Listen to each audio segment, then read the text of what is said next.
2000 ପୂର୍ବରୁ ଯେଉଁମାନଙ୍କର ଜନ୍ମ ଥିବ ସେମାନେ ସମସ୍ତେ ପ୍ରାୟତଃ ଅଳ୍ପ ବହୁତ ଗରିବୀ ଅନୁଭବ କରିଥିବେ। କାରଣ ରାସ୍ତାଘାଟର ଉନ୍ନତି ଘଟିନଥିଲା, ଗମନାଗମନ ବାଣିଜ୍ୟ ଏବଂ ସହରୀକରଣର ବିକାଶ ହୋଇନଥିଲା।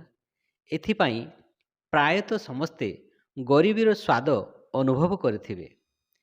ସେ ପଛ ଦିନକୁ ଫେରି ଚାହିଁଲେ ଆମ ବାଲ୍ୟକାଳର ବହୁ ସଂଗ୍ରାମମୟ ପରିସ୍ଥିତି ଦେଖି ସାରିଛେ। ପ୍ରାୟତଃ ଆମେ ସମସ୍ତେ କୃଷି ସମ୍ବଳିତ ପାରିବାରିକ ଥିଲୁ। ଏଣୁ ବାଲ୍ୟ ଜୀବନ କୃଷି ସହିତ ଜଡ଼ିତ ଥିଲା। ସେ ସମୟରେ ବହି ଖାତାର ଠିକଣା ଜାଗା ନଥିଲା।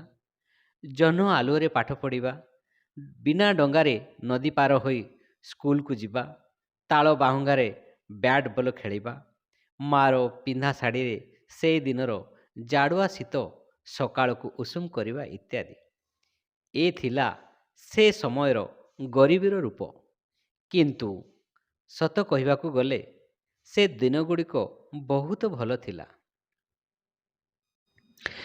ଏହା ସତ୍ୟ, ଗରିବୀ ବ୍ୟକ୍ତିକୁ ଦୃଢ଼ ଏବଂ ମଜବୁତ ବନାଇଥାଏ।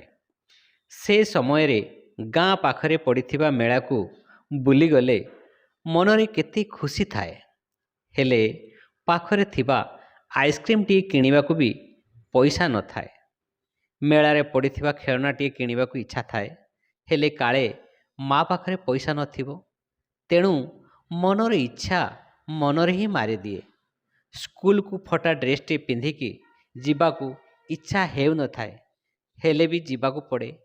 ରାସ୍ତାରେ ଗଲାବେଳେ ପିଲାଙ୍କ ଭିଡ଼ ଭିତରେ ନିଜର ଖାଲି ପାଦକୁ ଲୁଚାଇବାକୁ ପଡ଼େ। ତଥାପି ଛୋଟ ପିଲାଟିଏ ନିଜର ପରିବାର ଅବସ୍ଥାକୁ ବୁଝି ନିଜର ବାଲ୍ୟାବସ୍ଥାର ଚପଳତାକୁ ଜଳାଞ୍ଜଳି ଦେଇ ପରିବାର ଦୁଃଖରେ ସାମିଲ ହୋଇଯାଏ ଓ ଭାବେ, ମୁଁ ଯଦି ପାରନ୍ତି ପ୍ରଥମେ ମୁଁ ମୋର ମାର ଦୁଃଖକୁ ଲାଘବ କରନ୍ତି। ହେଲେ କ'ଣ କରାଯିବ, ମୁଁ ବା ଛୋଟ ପିଲାଟେ ମାତ୍ର। ସୀମାନ୍ତ କେବଳ ଦ୍ୱିତୀୟ ଶ୍ରେଣୀର ଛାତ୍ରଟିଏ। ସବୁଦିନେ ଶ୍ରେଣୀରେ ଆଗ ଧାଡ଼ିରେ ବସେ। ଶ୍ରେଣୀ ଗୃହରେ ଶିକ୍ଷକ ଯେତେବେଳେ ପ୍ରବେଶ କରନ୍ତି, ସବୁ ପିଲାଙ୍କ ସହ ସେ କେମିତି ଠିଆ ହେବ ଯେ? ସାର୍ଟଟି ତାର କାନ୍ଧ ପାଖରେ ଖୁବ୍ ଅଧିକ ଚିରି ଯାଇଛି। ଛିଡ଼ା ହୋଇପଡ଼ିଲେ କାଳେ ଶିକ୍ଷକ ଓ ସାଙ୍ଗମାନେ ତାର ସେଇ ଚିରା ସାର୍ଟଟିକୁ ଦେଖିଦେବେ। ତାର ସେଇ ଚିରା ସାର୍ଟଟିକୁ ଦେଖି ସମସ୍ତେ ତାକୁ ଗରିବ ବୋଲି ଜାଣିଯିବେ। ଆଉ ସେଇ ଗରିବ ବୋଲି ଜାଣିଗଲେ ତାକୁ ଆଉ କେହି ଗୁରୁତ୍ୱ ଦେବେ ନାହିଁ। ଏସବୁ ସୀମାନ୍ତର ଗୁରୁଜୀ ଜାଣି ବି ସୁଦ୍ଧା ଅଜଣା ରୁହନ୍ତି। କାରଣ କାଳେ ସୀମାନ୍ତକୁ ଖରାପ ଲାଗିବ। ସବୁଦିନ ପରି ସବୁଦିନ ପରି ସେଦିନ ଗୁରୁଜୀ ଶ୍ରେଣୀ ଗୃହକୁ ପ୍ରବେଶ କରନ୍ତି। ହେଲେ ସେଦିନ ସେ ସୀମାନ୍ତକୁ ଶ୍ରେଣୀରେ ଦେଖିବାକୁ ପାଆନ୍ତି ନାହିଁ। ଆଜିକୁ 2 ଦିନ ହେବ ସୀମାନ୍ତ ସ୍କୁଲ ଆସିନଥାଏ। ଗୁରୁଜୀ ପିଲାଙ୍କୁ ପଚାରନ୍ତି କି ସୀମାନ୍ତ କାହିଁକି ଆସୁନାହିଁ ବୋଲି। ପିଲାଙ୍କ ଭିତରୁ ଜଣେ କୁହେ କି ଗୁରୁଜୀ, ସୀମାନ୍ତ ତାର ମାମୁଁ ଘରକୁ ଯାଇଛି।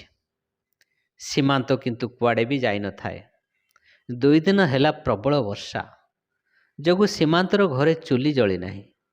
ମା ସବାଇ ଘାସକୁ କାଟି ରାସ୍ତା କଡ଼ରେ ଶୁଖାଉଛି।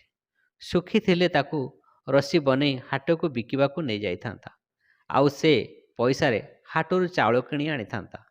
ହେଲେ ଏ କପାଳ ଫଟା ବର୍ଷା ଆଜି ଦାଉ ସାଜିଛି। ତେଣୁ ସେ ସବାଇ ଘାସ ବିଡ଼ାକୁ ଆଣି ଚୁଲି ପାଖରେ ଶୁଖାଉଛି। କାଳେ ସେ ଜଲ୍ଦି ଶୁଖିଲେ ସେ ରସି ବନେଇ ନେଇ ହାଟରେ ବିକିପାରିବ।